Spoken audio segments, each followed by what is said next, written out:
So when the starter floats on the water, you know that it's active and ready to use.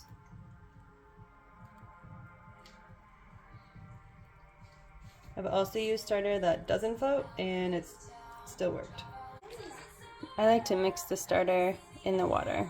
I've already pre-mixed the wheat flour and the bread flour together. And now I'm going to add the water and the starter.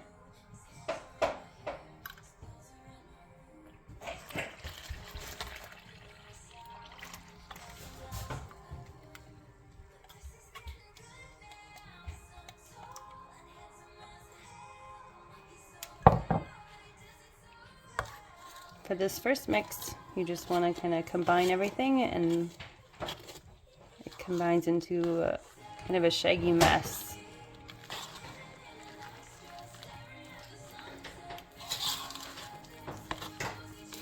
Just want to make sure you get all the dry stuff mixed in.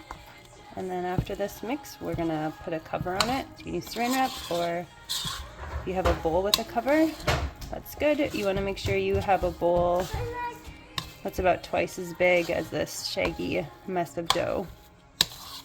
And then you let it sit for an hour. And then when you come back to it, you're going to add in the salt. And that's when I like to add in other mix-ins like olives or rosemary. So that's what it looks like.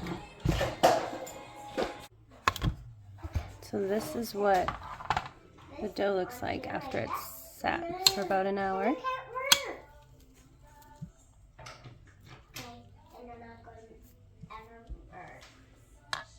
So now we have to add the salt.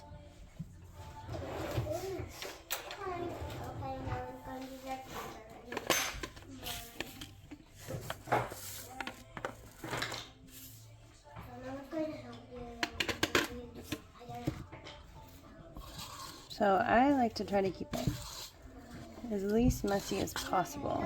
And a lot of recipes have you knead it at this point, but I just like to keep it in the bowl and use a spoon. So sometimes I will incorporate the salt by hand, but right now I'm just feeling like stirring it. So stir it as well you can. And then I let it sit for another hour.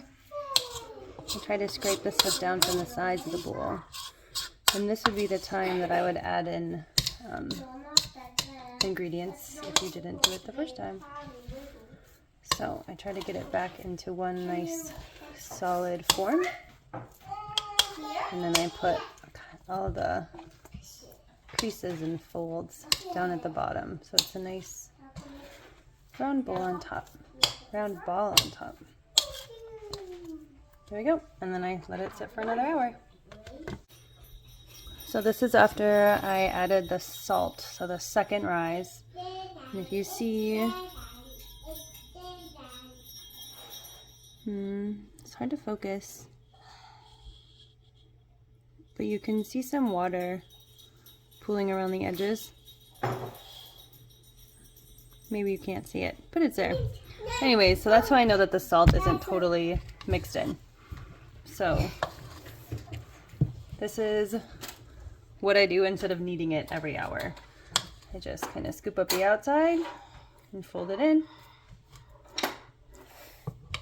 Scoop up the outside, fold it in, and just keep rotating at the bowl.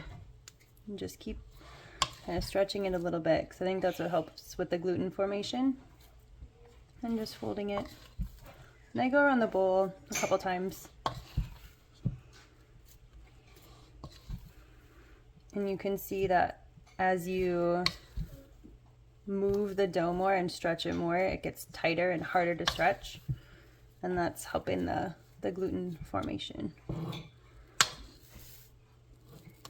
So after I get around the bowl a couple times, I scoop it and fold it over again so the top looks nice and round.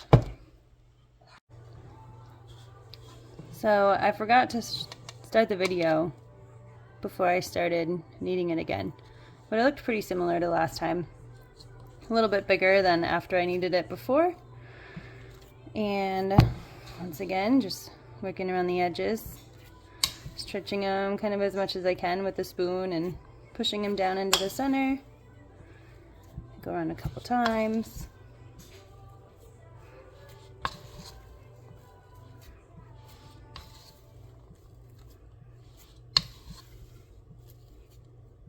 And then I'm going to flip it over again, let it rest again.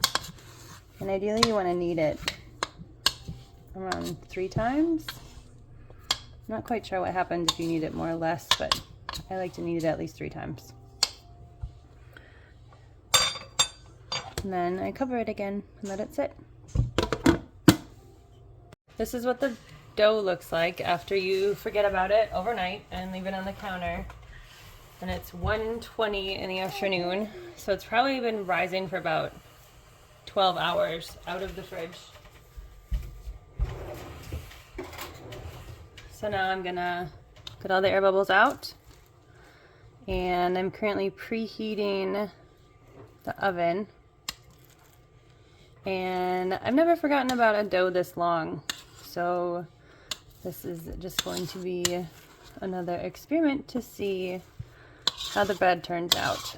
So far I've been lucky, and all the bread I've made has turned out pretty well, no matter what kind of mistake I made in the dough making process. So I'm just going to try to get it, the bubbles are out, and make the top look kind of nice and round again. If you're worried about the shape of your dough, what the top looks like, you should probably find someone else to teach you how to make sourdough. But I'm pretty happy with how mine has turned out. So now it's going to sit here like this until the cast iron Dutch oven is heated up. So I put that in my oven, and I set my oven to 500, and you want the cast iron to preheat for a half hour. And then after that half-hour timer goes off, I take the cast iron out and I put parchment in the cast iron, or in the Dutch oven, which you don't have to do, but I've been doing it. And I set the oven temperature at 450, and then I put the cast iron with the lid on in the oven for a half hour. And then when that timer goes off, I take the lid off and I cook it for 12 more minutes. Nope, you can't touch it. So Hogan's helping me today. Can you say hi? Hi. Don't touch it, okay? And say bye-bye. Bye-bye. Okay, so I'm out of parchment. So I'm just going to spray the bottom of the cast iron. Which I don't know if you need to do that, but I did it. And this is what the dough looks like now that I've let it rise while the oven was preheating. And some people have like a nice ball of dough before they put it in here, but I just like to kind of pour it in. As you can see, it's still sticky.